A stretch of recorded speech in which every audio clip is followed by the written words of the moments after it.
And welcome, ladies and gentlemen. This is the radio guide to Dr. Mike Prince. Of course, we have been doing a special segment of the Mike Prince Show, Where Are They Now? And of course, we're talking about the team of 98 that broke the 80-game losing streak, victorious over the Langston Tigers by the score of 14-12. I have on the line with me right now the brother who took it across the goal line for what would be the winning touchdown, and that is none other than brother Kevin Bell. How you doing today, KB? Yeah, I'm all right. I'm all right. How about yourself? Well, you know what? I dare not complain, man. Happy anniversary to you. Thank you for making yourself available for this special segment. It's an honor. It's an honor. Well, look, I've been talking to your teammates, man, and everybody has their own rendition of what actually happened that day. Now that I have the man on the line who scored the winning touchdown, do you remember what the play call was, and can you give us a play-by-play reflection?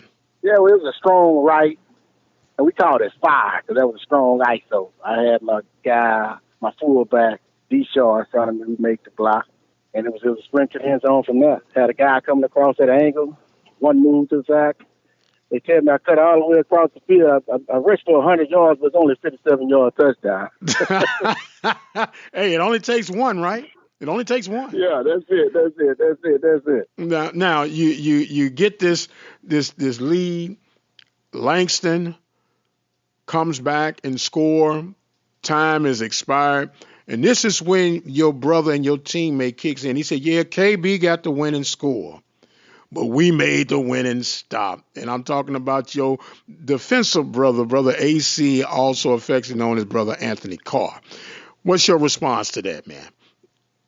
Hey, one thing about it, man, I know it's a team effort. It was a great joint. But the only thing that could have happened after that touchdown was a tie. That's the only thing that could have happened. They only could have made a tie. They had 2 points to go.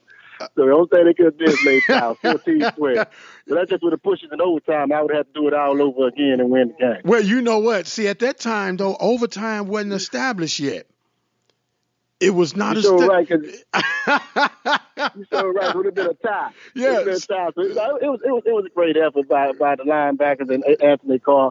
They always been good on defense, man. They always been good on defense. So I guess we're going to have to chalk that up to brother AC on this one here. Yeah. We threw it up together. I can't give it all to him.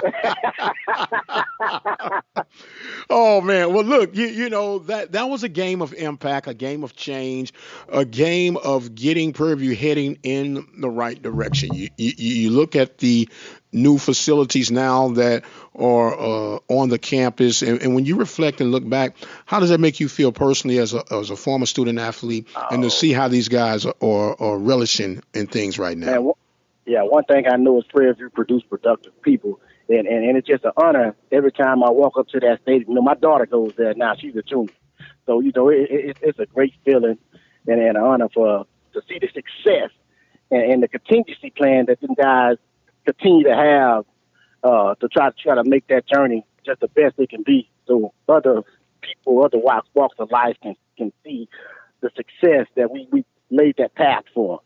Absolutely. Now, I've been asking your brothers this same question, so I might as well be fair and ask you, what impact did winning that game for you do for you and mean for you personally? Oh man, that game right there, just being that you're going to a school that didn't have the scholarships like everybody else had, and what we accomplished that day is really bigger than us, because that set the path for many more people. Many more people. And now they got more scholarships, and they got the big stadiums and the gym. So I mean that particular moment that we won that game, that changed the whole circumstance of Prairie View. Yes, sir. It changed it for the good, we might add as well. Now, you made mention, of course, to the famous saying, Prairie View produces productive people. Here it is 20 years down the road. You got a daughter who is now attending Prairie View. What is it that old KB, the touchdown running back, what are you doing these days, sir? Yeah, I started out in education, but now I'm a construction supervisor. So I'm a manager up at Fleur. So I'm doing good things. I got about 112 people under me. Well, man, hey, that sound like that means you somebody's boss. Yeah, I'm somebody's dog. I'm Yes, somebody's sir. dog. Yes, sir. Now, are you able to keep up with the new look Panthers now? Yeah, we come on. Actually, I'm always recruiting. I got a kid right now. I was getting ready to call. Is ready to come closer to home. I'm trying to get him. Now, you made mention of Coach Clay. You were around the time there when Coach Clay was there. Track was doing their thing. They were winning their championships. Yes, But yeah. The but Carr, Linnell, Willie Clay, Mike Conley. Yes, yes, sir. And so it was always been a family atmosphere when it came to the student athletes. And we all correct. knew that football was the sport that buttered all our breads. Do you recall what it was like to be amongst your constituents and your former student athletes on the campus before and after that win? Yeah, actually, I mean, it was so surreal. You know, sometimes it's still hard to believe that how everybody came together. When we came back to that campus and everybody was out there, I mean, all 6,000, it seems like, at the time. That's about when we had going to the school. It was just so surreal. It's really still hard to believe the fathom that everybody that was out there and the support that we had from the teachers and the coaches and just the whole community. Absolutely, it was truly a community affair. I've been living in Prairie View now the past, oh my God, 30 years or so, and I can recall that thing where it was like echoing, man, PV, we won, we won, we won, we won, and it brings the significance of how powerful athletics can be and truly is within a community, and the importance of that everyone getting on the same page to bring it all in. Everybody plays a key role into helping this Yes. thing get over that hump. And when you see that now, looking back, you're in this 20-year reunion, 20-year reflection glass, what's the one thing that you can say that your experience at Prairie View has done for Kevin Bell, the individual? Well, like I say, the Prairie View, the things that it teaches you, and it teaches you how to handle adversity. You know, and that was one of the things I feel like I was always ahead of everybody else because we were so hands on. And Prairie View was so hands on with the way they taught you.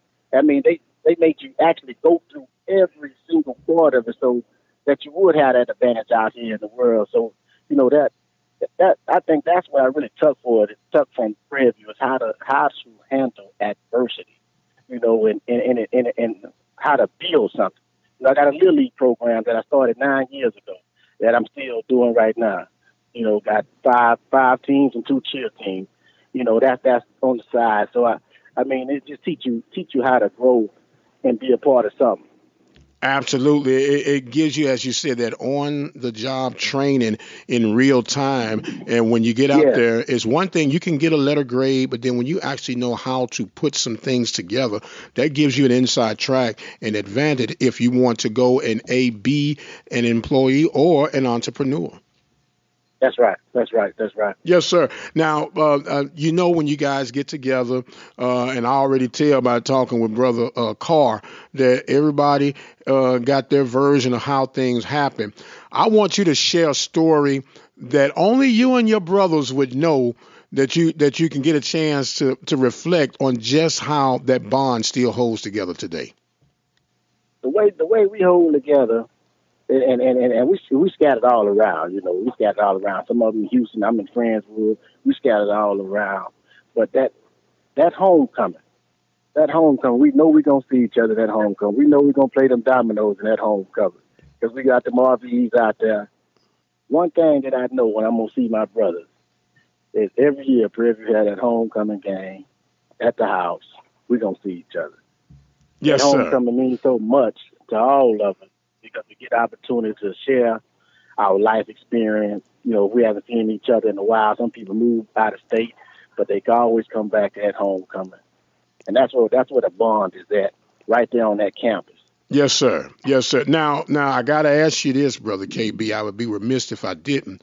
Who the best domino player? Dominant player win. I said the best domino player. Oh, me, I'm the best domino player. Now, that's go without saying. That's go without saying. I just got a strange feeling if I would have asked brother AC that same question, he gonna say he the best domino player. Nah, man, you know AC, man. AC, you know, me and AC, we so competitive. We think we shoot marbles together, and we gonna try. I mean, that's what we did in practice. AC wanted to hit me. I'm gonna shake him out his boots and go to the house.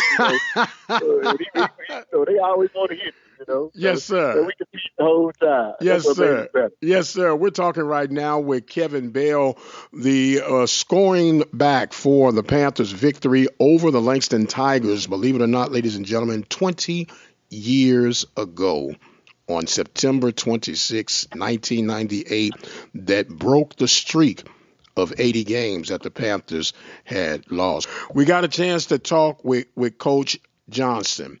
And for you, as a ball player, what was it like? What was your experience like playing for Coach Johnson? Man, Coach Johnson was a great guy, a great mentor, and he taught us the rules of the game. He didn't only teach us how to play football, but he taught us the way of life. You know, so I always got the utmost respect for Coach Johnson. You know, I did my intern with Coach Johnson at Hearn, so you know, I got the utmost respect for Coach Johnson because it wasn't just about football to him. It was about making sure that them young men was going to be successful in life. Yes, sir. Yes, sir. And that's what makes athletics so significant. Sometimes people try to downplay it and say, it's this, that, and the other. But it really is an essential part of building future leaders, man. And I want to thank you so much for making yourself available. But you got to promise, man, that we'll keep in contact with each other and keep this thing going on down the road as far as we can. Yeah, absolutely. Yeah, look, I'm going to give you an opportunity now to have some closing thoughts and comments, and the floor is now yours. Man, I appreciate the opportunity. I appreciate you guys calling. I appreciate you really pulling this thing together. You know, after 20 years, like I said, it's still so surreal right now. It's been 20 years ago that this thing happened. So I'm really looking forward to it and looking forward to seeing you guys at homecoming. And it was a great time that I had on the phone, and again, it's an honor. Okay, well, look, I got a question for you. Can you still hit that hole, man, on the 5 play? Oh yeah, I still can do a little. if me and AC lined up right now, I'm still shaking by the boot. Oh man, don't let me see you guys getting hurt out there at homecoming, man. We don't want to see that happening. Look, brother, we appreciate you guys so much for your time and your availability. KB, Kevin Bell, scoring the winning touchdown for the Panthers 1998. And the Panthers break that 80-game losing streak with the victory over the Langston Tigers by the score of 14-12. I am the radio guy, Dr. Mike Prince. Thank you all so much for this continued coverage of the Where Are They Now Team 98. And until the next time, you guys be blessed, and we'll see you on the other side.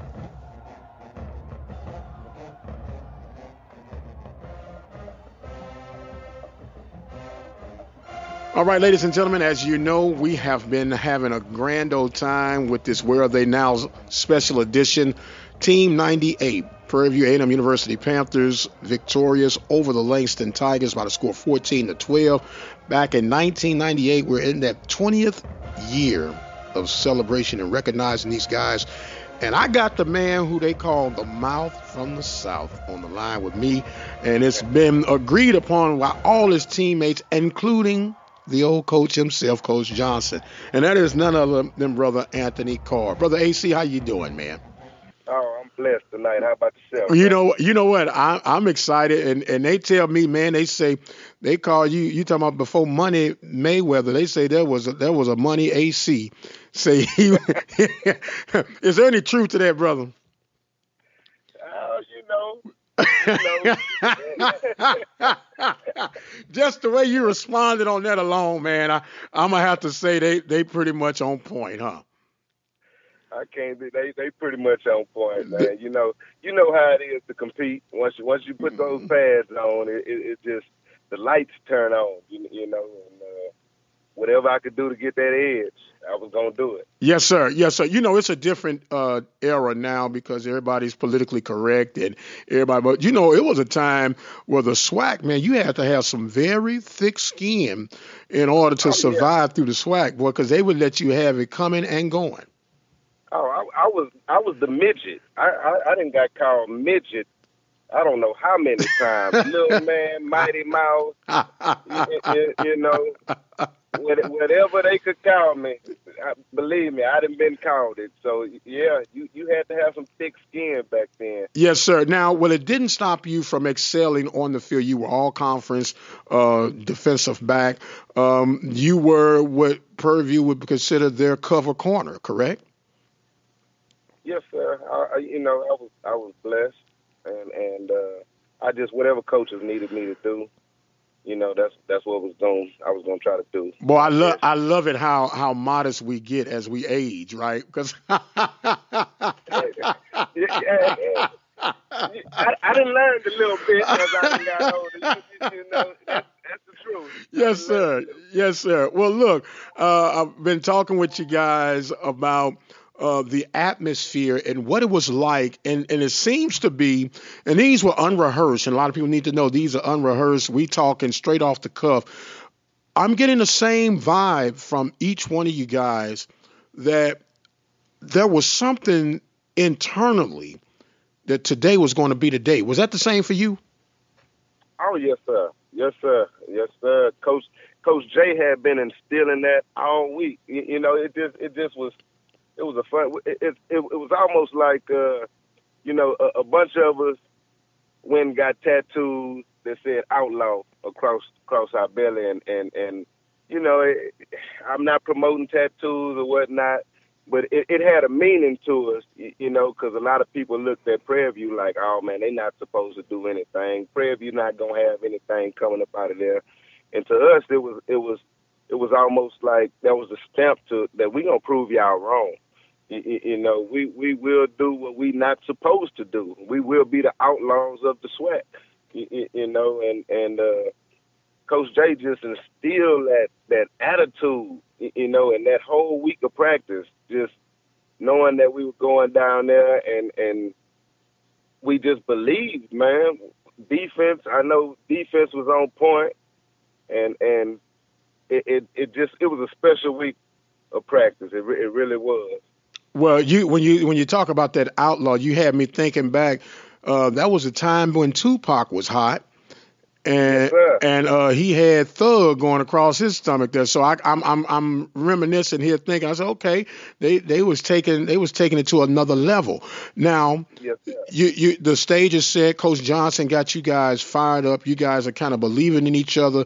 You're going in. This is week 4 of the season. You had lost 3 in a row prior to this, but everybody I spoke to say they knew something was special about this. Now, KB, says, hey, I got the winning touchdown. But one of your other defensive brothers, Quincy Fuller, said, yeah, but we had to make the stop. Yes, sir. Yeah. At the end of the day, it was on the defense to hold it down. KB, the offense. You know how the offense is, man. Them pretty boys over there, man. They get to shine, and I don't have no problem with that, man. But us defensive guys a little more rugged, it was on the defense at the end of the day to come up with a stop. You know what I mean? To break the streak. To break Yes, the sir. streak. Now, how significant is that? And I know people that might be listening to this, they might not have Prairie View ties, or you might have Prairie View ties. They say, man, you all don't talk about one game.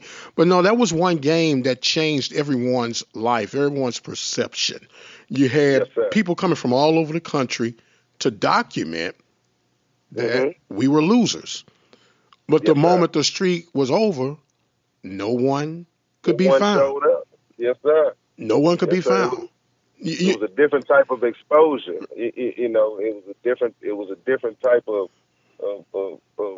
mood going on. It was almost kind of like the Obama when he came in and we're gonna change some things. It just was a different type of mood from that game on.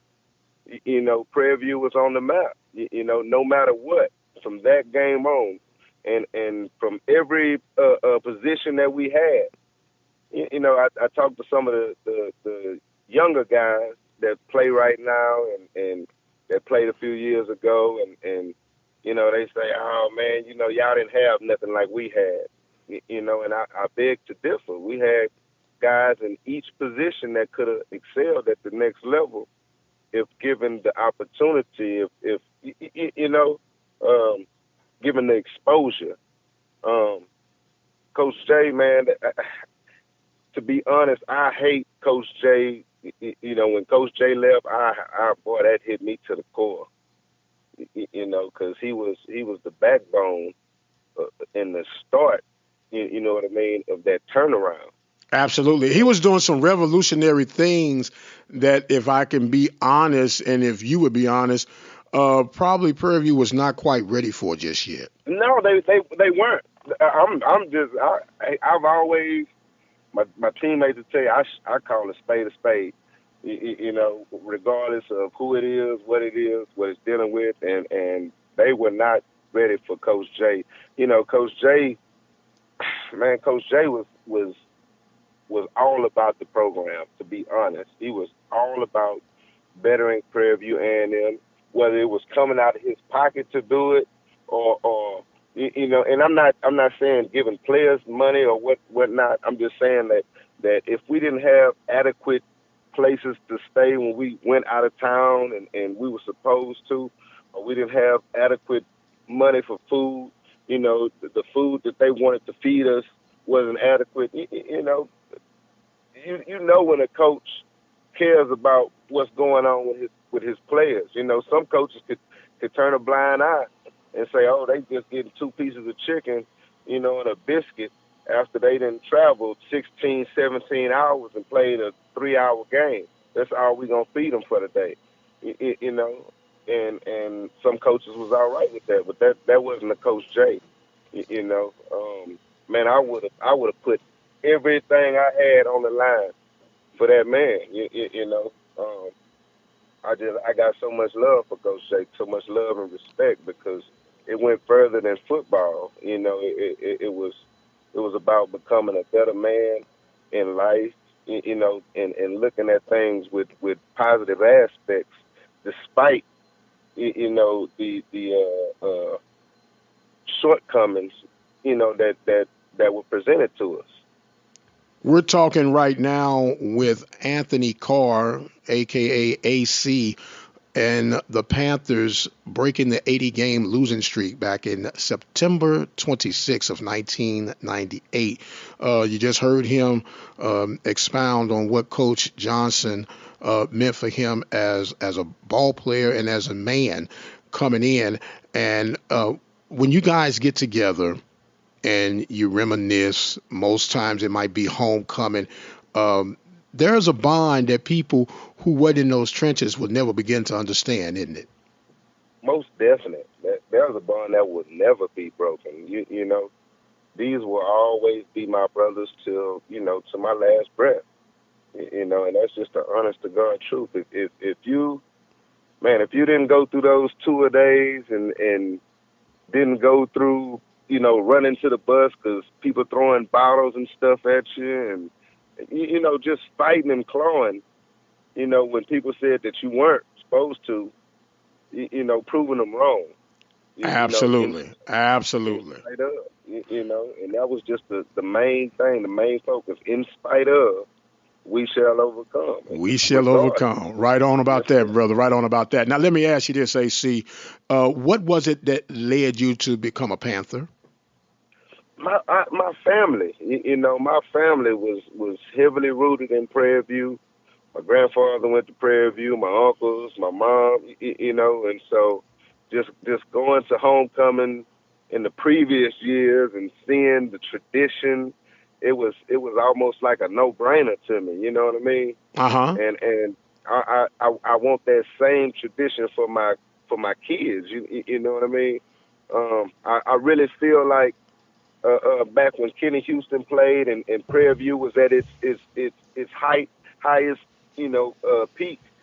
I feel like today, if we as black people bring our kids back to our universities instead of sending them to the A&Ms and the UTs, if we just go ahead and bring them back I call it bringing them back home. If we bring them back home, and show them the right way, man, the sky's the limit. For the SWAC period, for black, for HBCUs, the sky's the limit, man. Because we have so many of our top tier athletes not going to HBCUs. I just think that if you've been there and you love it like I do, anybody that been there love it. You've been to Prairie View, you love Prairie View. You went to Grambling, you love Grambling. And so I think just the exposure, the more exposure that we get our kids, the better the programs become. Absolutely, sir. I could not have said it within any better frame than what you just said. Now, I gotta have you promise me something, man. Yes, sir. That you and KB don't get out there and hurt yourselves trying to prove who still got that last step. Because I still got a couple plays in me now. I'm just telling you now. I'm just a messenger. KB say he would still shake you and leave you toward the goal line. No, I can't argue too much with the KB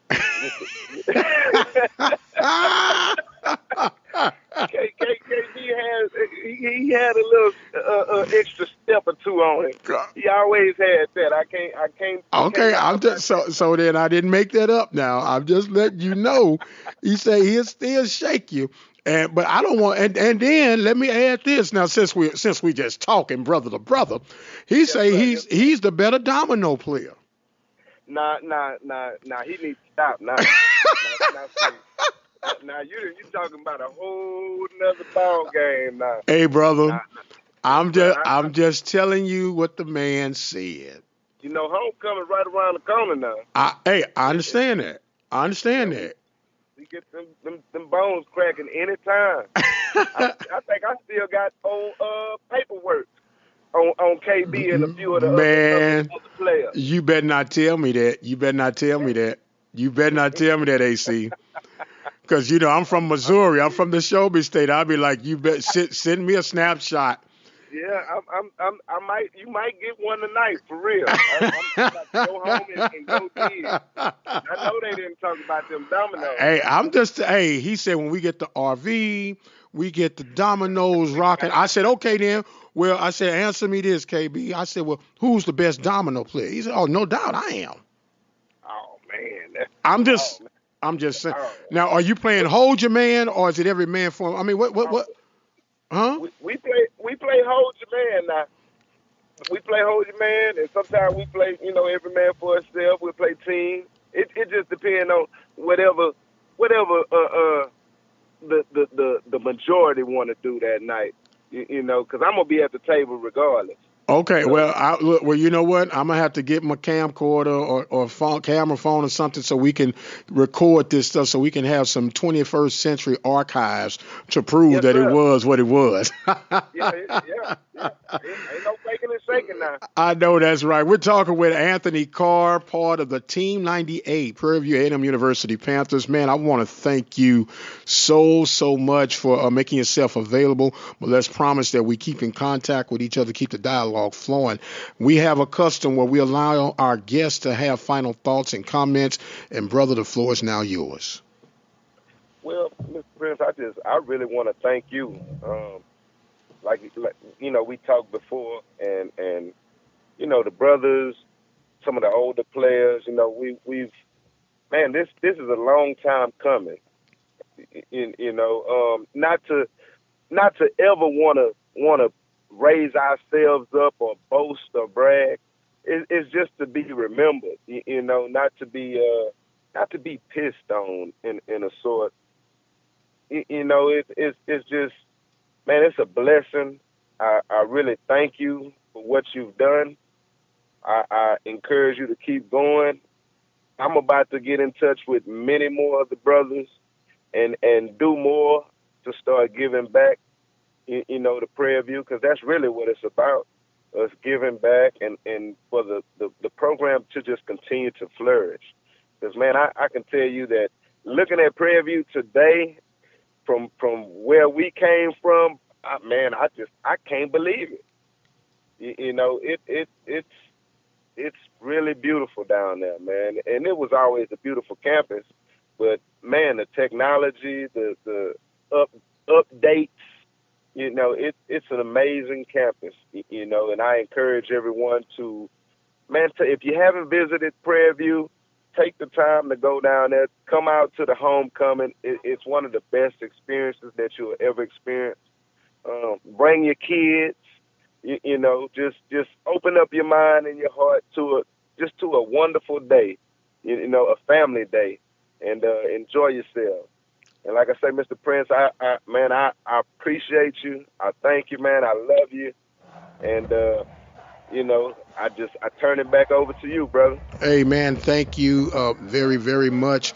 The love is mutual, man, because we're family. And that's what family do. We love on each other through the good Yes, times sir. and the bad times. And in order to enjoy the flowers, you got to endure the rain. Yes, And sir. and might I add that purple rain. That purple rain. He is Brother Anthony Carr. I am the radio guy, the Dr. Mike Prince. Remember, my Twitter and my Instagram handle is The Mike Prince Show. The website is obnradio.com. And until the next time, you guys be blessed, and we'll see you on the other side.